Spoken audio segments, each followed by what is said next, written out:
శత్రువుకి శత్రువు మిత్రుడు. ఆ విధంగా కవిత భవిష్యత్తులో కాంగ్రెస్‌కి మిత్రురాలు కాబోతోంది. భారతీయ జనతా పార్టీ మీద ఆమెకు కసి ఉంది. ఎందుకయ్యా అంటే, ఆ రోజున కేసీఆర్‌ని కాపాడుకొచ్చింది భారతీయ జనతా పార్టీనే. తెలుగుదేశం సంక్షోభం సృష్టించే సందర్భంలో. రెండవదొచ్చేటప్పటికి ఆ తర్వాత జరిగిన పరిణామాల్లో చూస్తే కూడా భారతీయ జనతా పార్టీకి సంబంధించి కేసీఆర్‌ని తొక్కేయాలంటే తొక్కేయగలదు. కానీ తొక్కట్లేదు. అది అలాంటి ఇంటర్నల్‌గా ఫీలింగ్ ఉంది భారతీయ జనతా పార్టీకిను, మన్నయ్యకి, లేకపోతే మా నాన్నకి అని ఆమె అనుకుంటుండేది. బట్ ఈమెను జైల్లో పెట్టారు.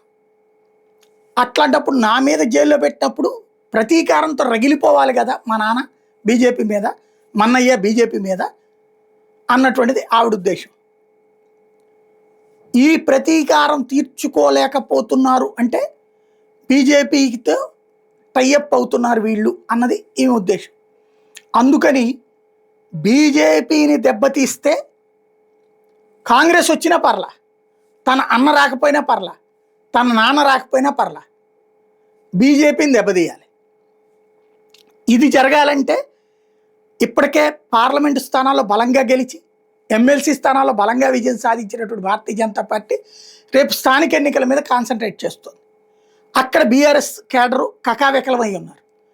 కాబట్టి అక్కడ తను పోటీ చేసి కొన్ని సీట్లు సాధిస్తే, ఒకవేళ తన పోటీ చీల్చే ఓట్ల వల్ల బీఆర్ఎస్ ఓట్లు పోయి బీజేపీ దెబ్బతిని కాంగ్రెస్ లాభపడ్డా పర్లేదు.